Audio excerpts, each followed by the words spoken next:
So we're talking about agency myths. Are there any that come to mind? I've got one that we could talk about, but Yeah. yeah.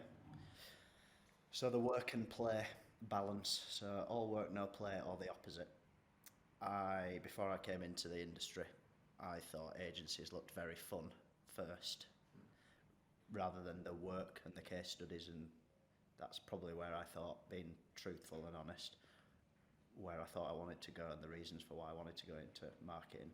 You having set up Flaunt, what do you think about that? Has it changed over the 5, 6, 7 years that you've been at Flaunt? I think it was more so going back a decade. I think it was more work very hard, play very hard. But when I say play very hard, I mean play how we want you to play. Yeah. This is how we play. You need to fit in. You need to work to the point of exhaustion, and then you need to play to the point of exhaustion. Yeah. Monday to Friday. You'll have your weekend to read a book. Yeah, Relax. and sit down. Yeah. I think that's the difference. 10 years ago, and that was driven by leadership as well. I think older school leadership work very hard, play very hard, forced culture at the pinnacle of agency world, dragging people out that didn't really want to go out. Yeah. We've all been there, haven't we? That's the thing. If you take yourself back a decade and just almost really put yourself in that Friday 5 o'clock, 4 o'clock in the pub that you all went to. If you really picture the big group, that picture the people that you were with, there's some people that just jump out straight away that you think sticking out like a sore thumb, uncomfortable, unhappy, but feeling like Pressure. yeah. Especially you almost feel sorry for them now.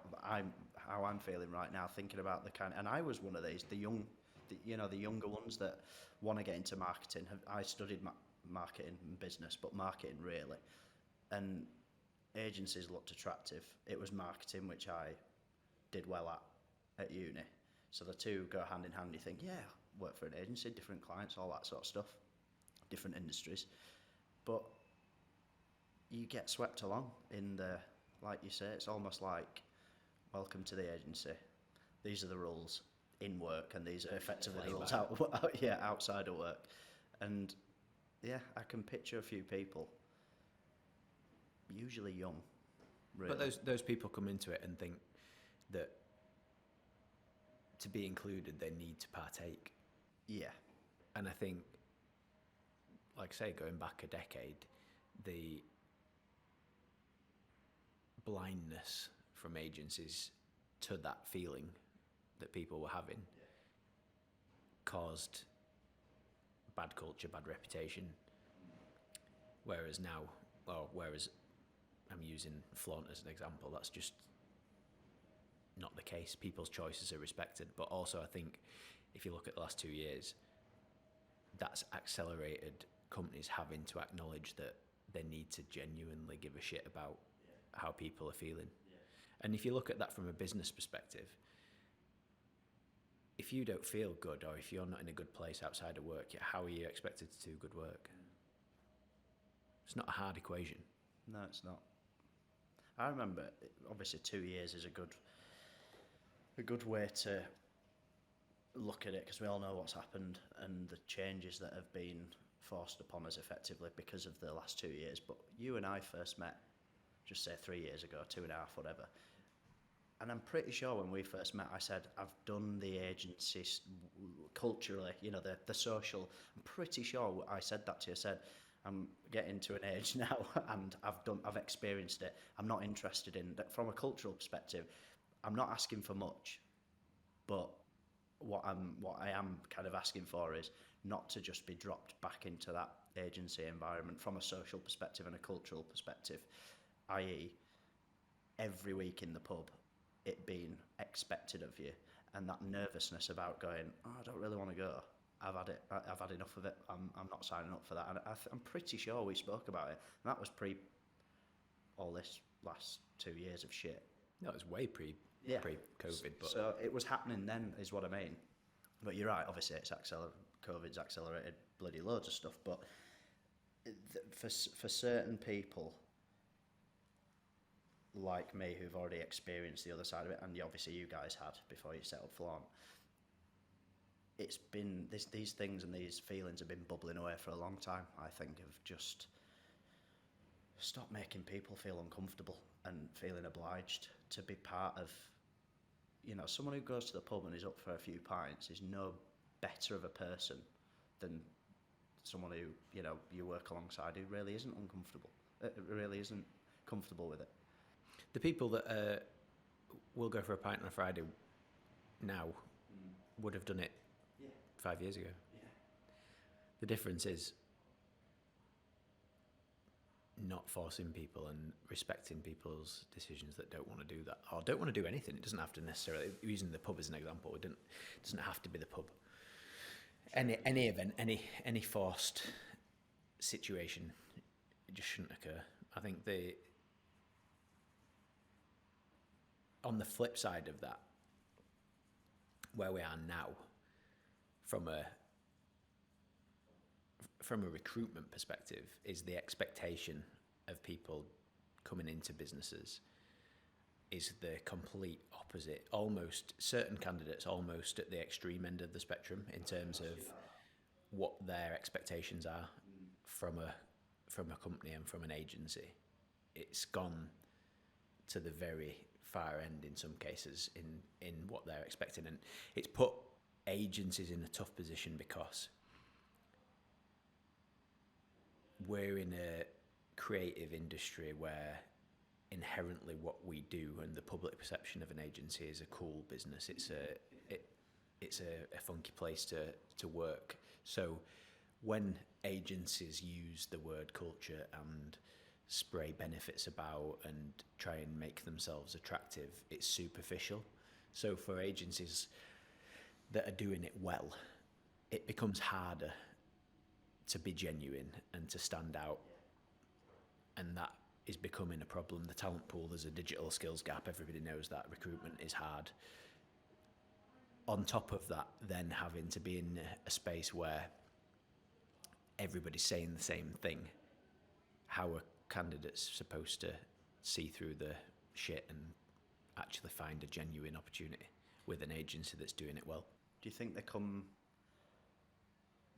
from a place of more information, so they're coming more 100%. armed than I would have done, for example, you would have done when we joined this 100%. career path? Yeah. I think it's confidence. I think it's knowing the value of what you're capable of delivering in terms of specialisms. Everybody in an agency environment has a specialism.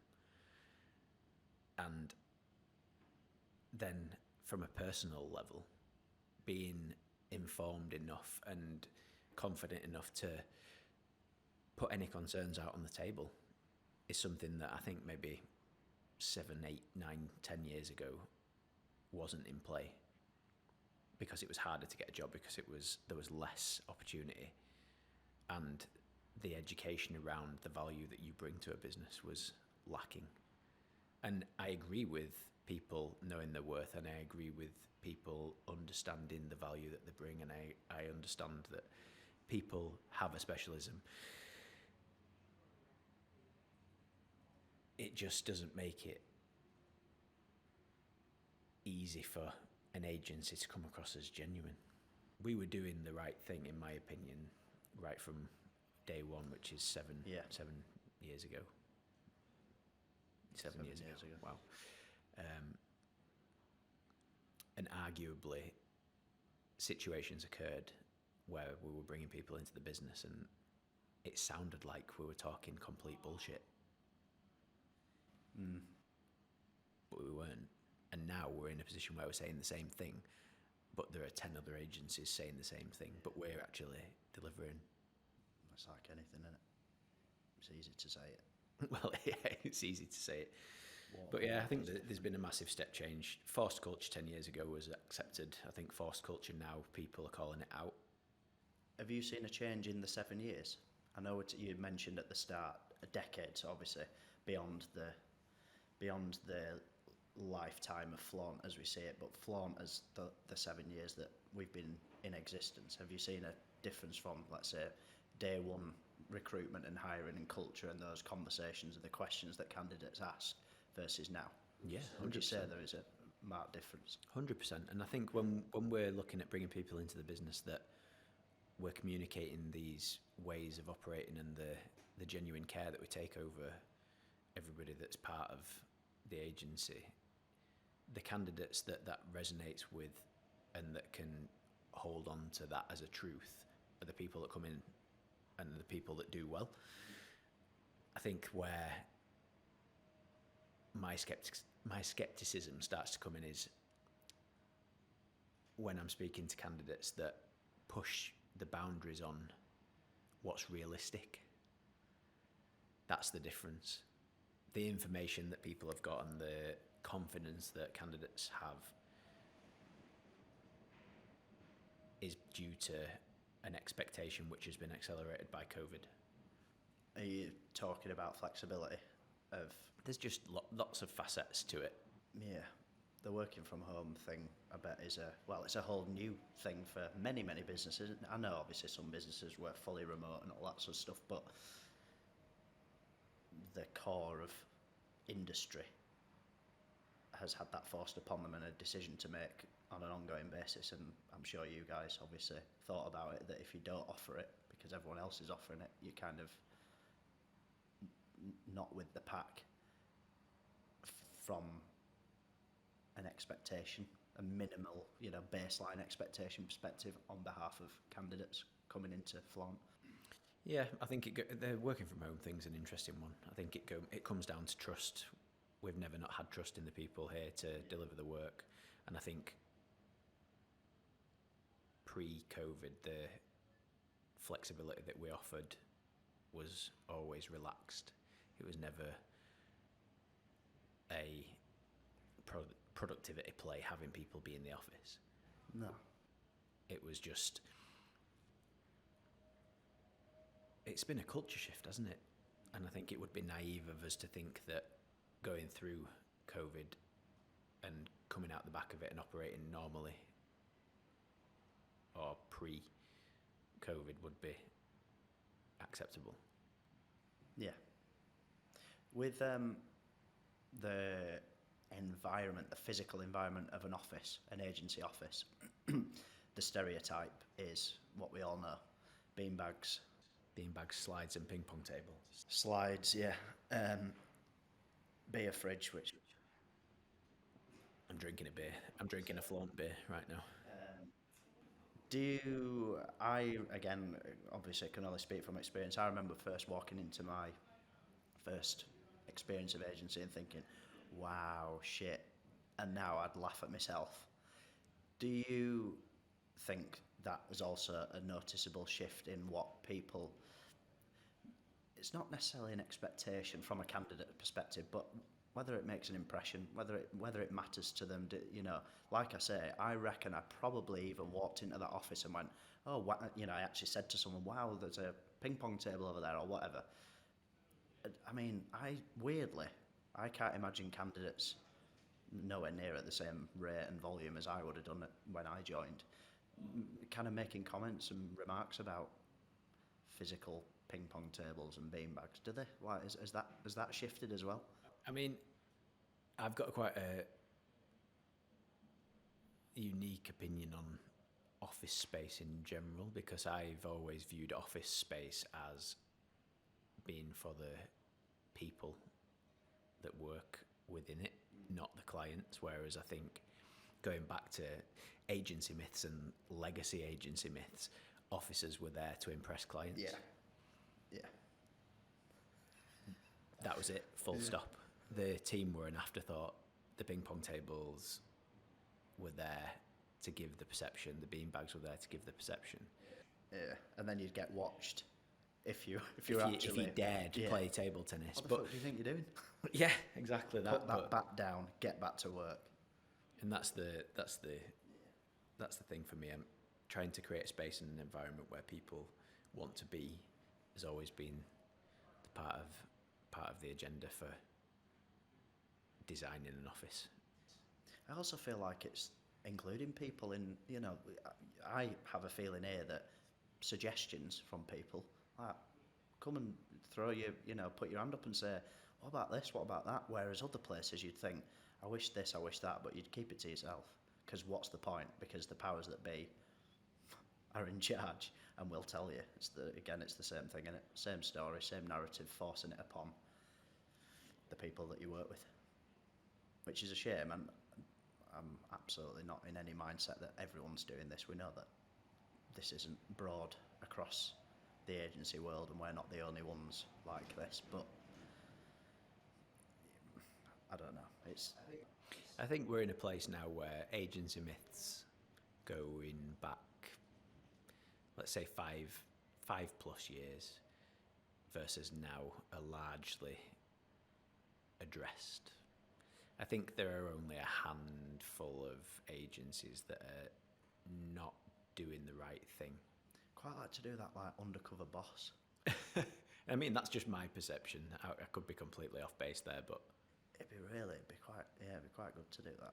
I'd be surprised if we were to get the opportunity to go round and do some undercover work, if you like, and discover that it was being done so poorly as a widespread thing. Now. Yeah, you can't imagine it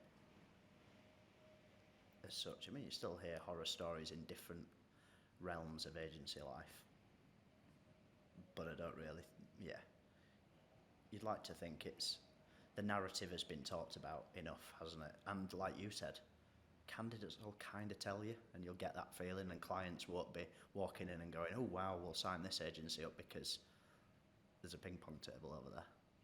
Well, it comes down to retention as well. Voluntary attrition is a metric that I pay a lot of attention to in terms of validating culture and validating environment, and I think that is a big thing. If you've got a high turnover of staff leaving of their own attrition, then doing something wrong. Might have to look at that. Your environment's wrong, you're doing something wrong, you're telling them something wrong, your benefits are wrong, your working environment's wrong. Nailed it.